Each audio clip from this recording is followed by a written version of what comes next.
Il est certainement prétentieux de dire qu'on a une vision globale de la notion de théâtre. Ce qui est sûr, c'est que le théâtre contribue à l'évolution de l'humanité. Le théâtre existe depuis l'Antiquité, donc on peut dire qu'il est aux côtés de l'humanité depuis le début, on pourrait dire quasiment de l'histoire. Donc c'est assez intéressant de comprendre que, alors qu'au départ il s'agit d'une histoire parallèle, de quelque chose qui est artificiel, c'est finalement une approche très humaine pour étudier, comprendre, approfondir l'histoire de l'humanité et évidemment l'évolution des hommes au sein de cette humanité. Donc le théâtre, comme on pourrait dire genre dramatique, bien sûr maintenant c'est à la limite un spectacle vivant, dans le sens le plus large du terme, est un concept relativement innovant, puisqu'il a fallu même inventer la notion d'acteur par la suite. Donc ce n'était pas évident, ce n'est pas simplement un récit comme de la poésie, ce n'est pas simplement euh, une forme de dialogue entre deux individus qui vont se libérer du monologue. C'est quelque chose de plus complexe. Si vous voulez, si on fait l'analogie avec la musique, c'est que la musique, c'est pas simplement un instrument. Donc la musique, quand elle prend tout son sens, par exemple au niveau de l'orchestre, qui est considéré comme un instrument, eh bien il faut imaginer la même chose au niveau du théâtre. Si on a une seule personne qui parle, cela peut être une récitation.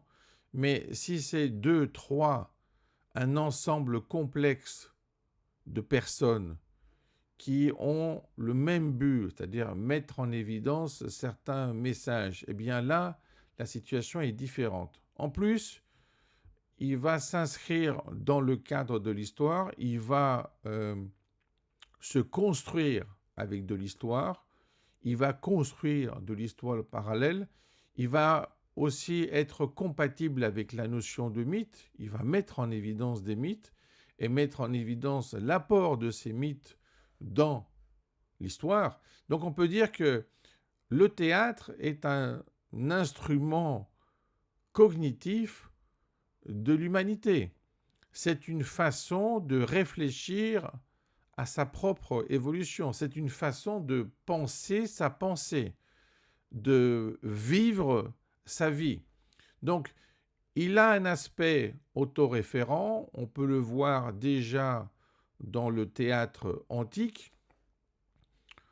Il va amener finalement à des prises de conscience, parce que quand on est dans la vie, on a tendance simplement à penser, dans le meilleur des cas, mais il est difficile de se mettre dans un état conscient de penser sur la pensée. Le théâtre va nous permettre de penser le monde et de voir comment agit cette pensée sur le monde. Donc, le théâtre, si on le prend euh, tel quel, simplement comme un art, eh bien, on a tendance à le restreindre, alors que finalement, il appartient à la vie. Le fait qu'il ait une telle diversité, le fait qu'on ait de la comédie, de la tragédie, du drame, de la farce, finalement, c'est quoi?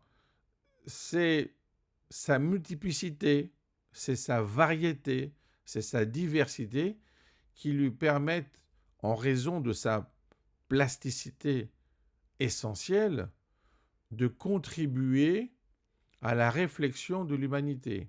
Donc, évidemment, on peut se dire, mais est-ce qu'il n'y a pas des étapes essentielles? Il y en a forcément, parce qu'on voit bien, par exemple, avec les trois grands tragiques, ce qui s'est passé, c'est une véritable révolution dans le théâtre.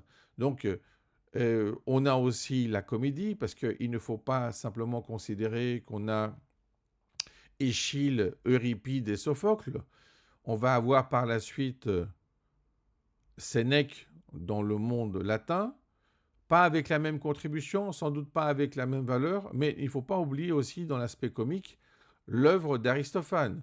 Donc si on est dans le théâtre antique, eh bien on voit tout de suite qu'on a une grande importance qui est donnée à l'aspect humain. Dans le théâtre baroque, comment oublier par exemple Shakespeare? Ça serait impossible, ou même Calderon. Dans le théâtre classique, eh bien tout de suite on pense forcément, surtout en France, à Molière, à Racine, à Corneille. Par la suite, le théâtre, on pourrait dire qu'il va s'alléger. Il va être moins lourd.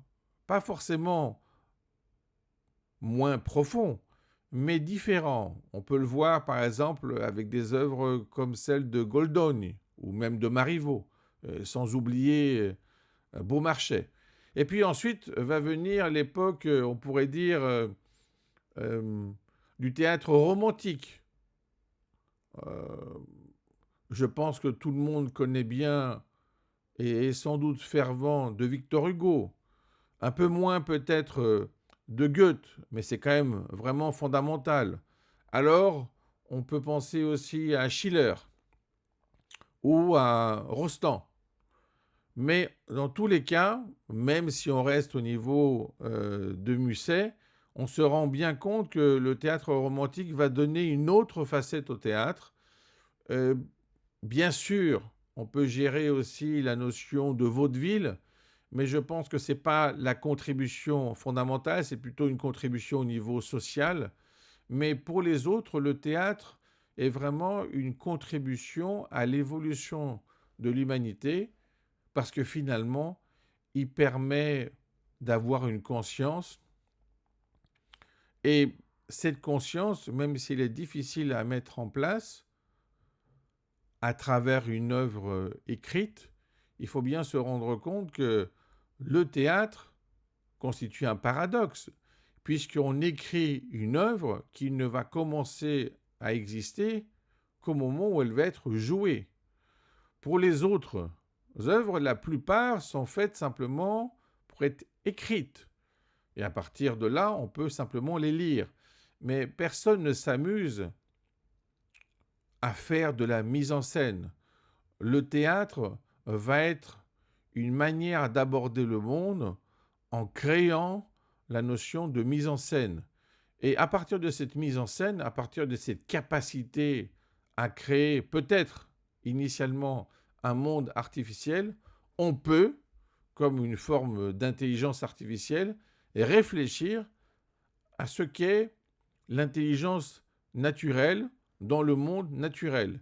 Et c'est pour ça que le théâtre, dans sa propre structure, de manière intrinsèque, est une façon de penser le monde, mais de manière interactive, pas simplement passive. Il contribue activement à la création de la prochaine réalité.